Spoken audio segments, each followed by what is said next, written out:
শ্রী শ্রী কোজাগরী লক্ষ্মী পূজার ব্রত কথা। আশ্বিন মাসের পূর্ণিমা তিথিতে কোজাগরী লক্ষ্মী পুজো করা হয়। বলা হয় এই কোজাগরী লক্ষ্মী পুজো করলে তার ঘরে রাজলক্ষ্মী, ভাগ্যলক্ষ্মী, কুললক্ষ্মী এবং যশলক্ষ্মী অচলা থাকেন। তার আর কোনো কিছুরই অভাব থাকে না। ব্রত কথা। এক দেশে এক রাজা ছিলেন। তিনি অত্যন্ত সৎ, ধর্মপরায়ণ ছিলেন। তার দেশে একটি নিয়ম ছিল, হাটে যেসব প্রজাদের জিনিসপত্র বিক্রি হবে না, রাজা সেই সব জিনিসপত্র সঠিক দাম দিয়ে প্রজাদের কাছ থেকে কিনে নেবেন। একদিন এক কামার হাটে একটি লোহার মূর্তি বিক্রি করতে এনেছিলেন, কিন্তু সারা দিনেও তা বিক্রি হয়নি। রাজবাড়িতে এসে সে কথা জানালে ধর্মপরায়ণ রাজা তা কিনে নেন। সেই দিন রাত্রে রাজা তার বাড়িতে কান্নার আওয়াজ শুনতে পান। সারা বাড়ি ঘুরে দেখে শেষে ঠাকুর ঘরে দেখেন এক সুন্দরী রমণী বসে কাঁদছে। রাজা তার সামনে গিয়ে বলেন, কে মা তুমি, কাঁদছো কেন? সেই রমণী বলল, আমি তোমার রাজলক্ষ্মী, তোমার বাড়িতে এতদিন ছিলাম, আর এখন থাকতে পারবো না, চলে যেতে হবে, তাই কাঁদছি। রাজা বিনয়ের সুরে হাত জোড় করে জিজ্ঞাসা করলেন, কেন মা, আমি কি করলাম? সে বলল, আমি যে আর থাকতে পারবো না, বাড়িতে তুমি অলক্ষ্মী কিনে এনেছো। তারপর কাঁদতে কাঁদতে রাজলক্ষ্মী চলে গেলেন। মন খারাপ নিয়ে রাজা জানলার ধারে বসেছিলেন। হঠাৎ দেখলেন একজন নারী বেরিয়ে যাচ্ছেন। অমনি দৌড়ে গিয়ে জিজ্ঞাসা করলেন, কে তুমি মা, চলে যাচ্ছ কেন?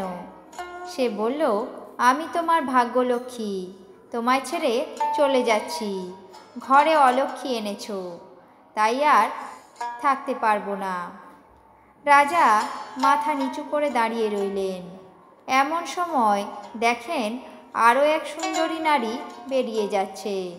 রাজা শীঘ্রই তার কাছে গিয়ে পথ আগলে বললেন, তুমি কে মা, চলে যাচ্ছ কেন?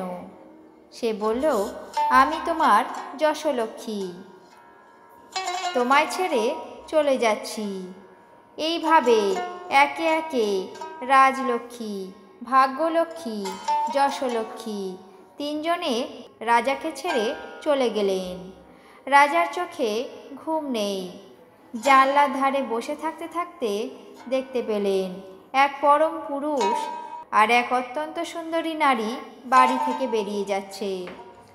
রাজা দরজা আগলে জিজ্ঞাসা করলেন, কে তোমরা, কেন চলে যাচ্ছ? সুন্দরী নারী বললেন, আমি তোমার কুললক্ষ্মী, ঘরে অলক্ষ্মী এনেছো, তাই আর থাকা হবে না।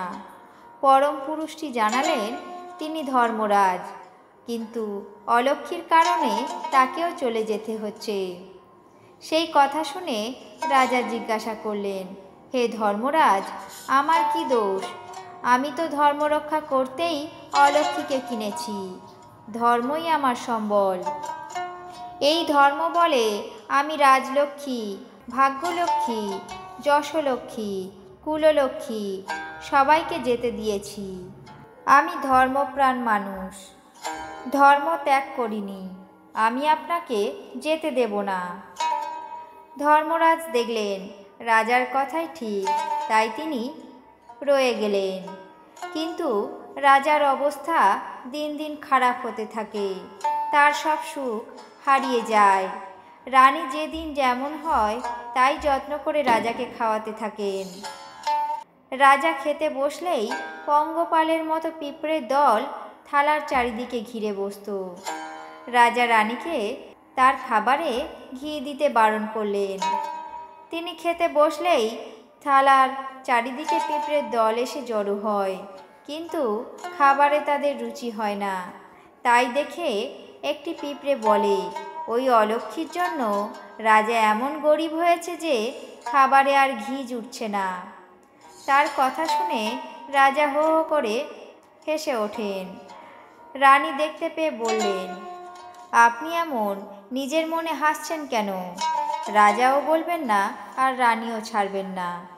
রাজা তখন বলেন, এই কথা বললেই আমার প্রাণ চলে যাবে, তাও যদি তুমি শুনতে চাও তাহলে বলবো। রানী তাও শুনতে চাইছে। তাই শুনে রাজা বললে, আমি মরলে যদি তুমি খুশি হও তাহলে নদীর ধারে চলো, সেখানেই বলবো। রানী ভাবে, একটা কথা বললে আবার কেউ মারা যায় নাকি? তারপর তারা নদীর ধারে এসে উপস্থিত হয়। হঠাৎ এক শিয়ালিনী শিয়ালকে বলে, ওই দেখো জলে মরা ভেসে যাচ্ছে, নিয়ে এসো, দুজনে খাওয়া যাবে। তাই শুনে শিয়াল বলে, আমি কি রাজার মতো বোকা নাকি যে রানীর কথায় প্রাণ দেব? রাজামশাই তাদের কথা শুনতে পেয়ে রানীকে সেখানে ফেলে দৌড় দিলেন। রানী তখন কাঁদতে কাঁদতে নদীর ধারে থেকে গেলেন। এইভাবে বেশ কিছুদিন পার হয়ে যায়। দেখতে দেখতে আশ্বিন মাসের কোজাগরী পূর্ণিমা তিথি চলে আসে। রানী দেখলেন নদীর ঘাটে শঙ্খ, ঘণ্টা, ধূপ ধুনো দিয়ে কারা কী সব পুজো করছে। রানী এগিয়ে এসে মেয়েদেরকে জিজ্ঞাসা করলেন, তোমরা কি করছো? তারা বলল, আমরা আশ্বিন মাসের পূর্ণিমা তিথিতে কোজাগরী লক্ষ্মী পূজা করছি। এই পূজা করলে ঘরের অলক্ষ্মী দূর হয়, মা লক্ষ্মীর কৃপা দৃষ্টি লাভ হয়। তাই শুনে রানী তাদের কাছ থেকে রং মাখানো পিটুলি চেয়ে লক্ষ্মী গড়ে নারকেল চিড়ে তালের খোপর দিয়ে পুজো করলেন। তারপর গান গল্প করে সারা রাত জেগে কাটালেন। ওদিকে রাজবাড়িতে যে লোহার অলক্ষ্মী ছিল তা সকাল থেকেই কোথায় চলে গেল কেউ জানতে পারল না। ধর্মরাজ এসে রাজাকে বললেন, হে মহারাজ, আপনার অমঙ্গল কেটে গেছে, অলক্ষ্মী দূর হয়েছে, আপনি রানীকে ফিরিয়ে নিয়ে আসুন। রাজা পালকি নিয়ে রানীকে ফিরিয়ে আনলেন। তারপর খুব ঘটা করে লক্ষ্মী পুজো করে আবার সব ফিরে পেলেন। এইভাবে ধীরে ধীরে কোজাগরী লক্ষ্মী পূজার ব্রতের মাহাত্ম্য সর্বত্র ছড়িয়ে পড়ল।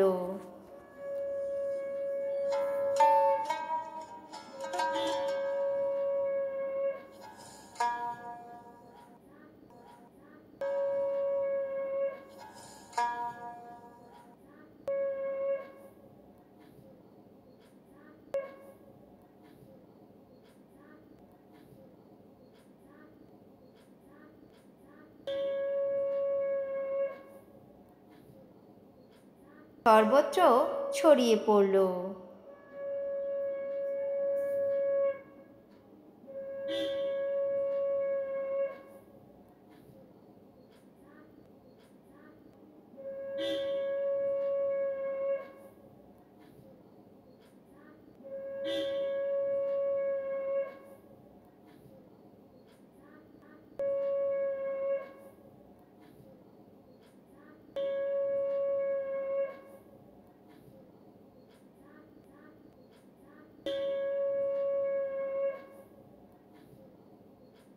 হলো।